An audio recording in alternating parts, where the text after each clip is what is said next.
Les colors, they come alive here in Nice, France. Welcome back to our show, coming to you from the Côte d'Azur, which is the French Riviera, from Saint-Tropez all the way to Monaco. We're in the heart right now in Nice, and we're about to talk to someone that loves to bring colors alive. She's back in the States. She has a show on HGTV called Dear Genevieve, and we welcome her now. Genevieve, welcome to Get Connected. Hi, Conn. Well, Genevieve, I love watching you on HGTV, but I know you got your start on TLC. How did they find you? I was actually in New York. I was a designer. I've been working as a designer professionally since I was about 19, and I had designed the Tanqueray 10 bottle. It's gin. I don't even drink gin, but I designed the bottle. It won some awards that year in the design community, which nobody else in the world cares about, but they were casting for Trading Spaces, and they wanted designers of every sort, and they found me through a gin bottle. That's the story. I love that story, all because of a gin bottle, huh? Well, I know you're super sweet. We're learning that in person right now, but on the show Design Stars, you're one tough judge. You know, honestly, a judge, I'm talking to peers, and I need them to perform at a certain level if they want to be on television, if they want to be our coworkers. All of us have taken years to earn the right to have our own show, and in 6 weeks, an individual from complete obscurity is plucked and delivered full publicity, a show with their name on it. It is truly an incredible gift. So the better they do, the better the network, and the better my job is as well. So it's all about integrity and holding to a certain standard. I can't feel sorry for them, even though I want to take care of all of them. That's my true nature. I want to hug them, and I have to stay behind a desk. But in reality, they need to be really good really quick. And if they can't do it, they can't do it. Well, Genevieve, it looks like you're in a nursery. How can we make our nurseries look special? I'm talking about nursery design today, and everything special about the nursery and children's rooms. And when it comes to color, being the first building block of every space that we design, it's important to really recognize and honor the power in color. And there are so many ways to do that for children, and I feel like so many of those ways are often ignored.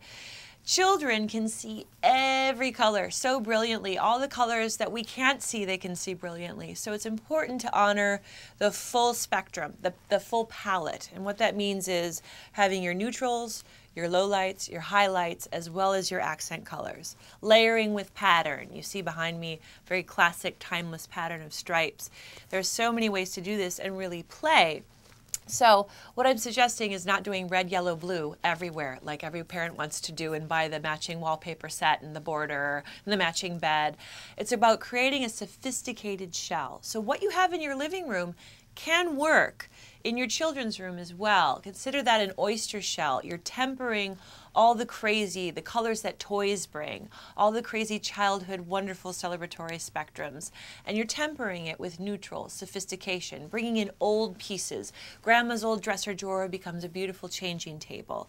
Grandpa's steamer trunk becomes a great toy chest. All of these things then become part of a child's design language, just like food.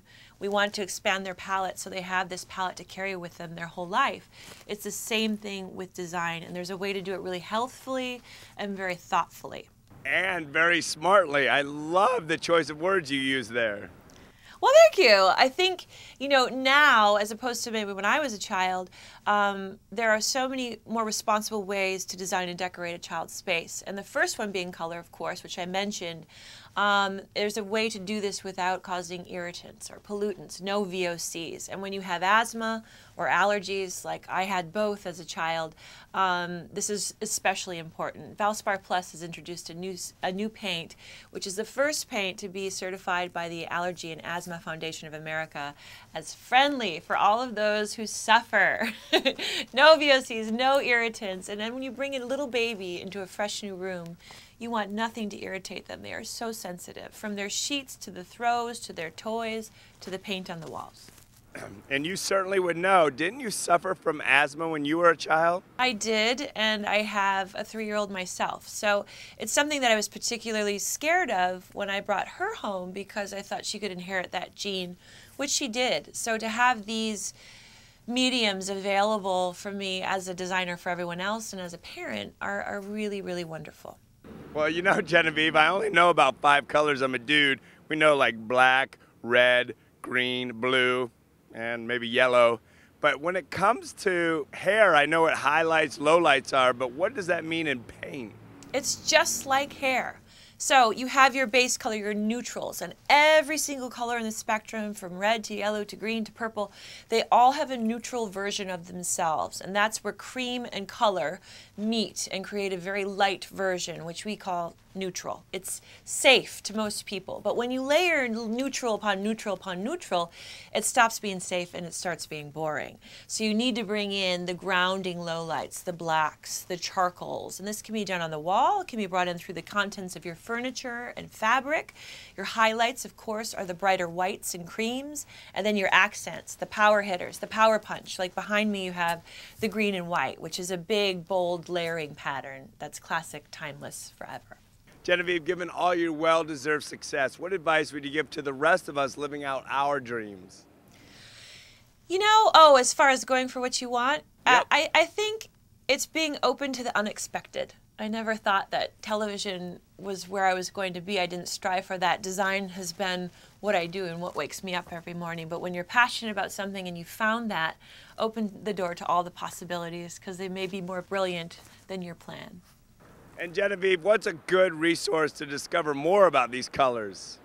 Well, that's a great question. Valsparpaint.com. You'll have tips, every color you want, all in chip form. You can pull off. You don't even have to go to the home improvement store. You can pull off the colors off the computer, and you have it all at your fingertips. Well, Genevieve, I can't wait to get to my walls when I return to America and show you the results. I'm waiting. Thank you. I was impressed with Genevieve, just as I am with Niece. Now, when we come back, A, I hope I find my boys, and B, we're about to explore the Mediterranean like you've never seen it before.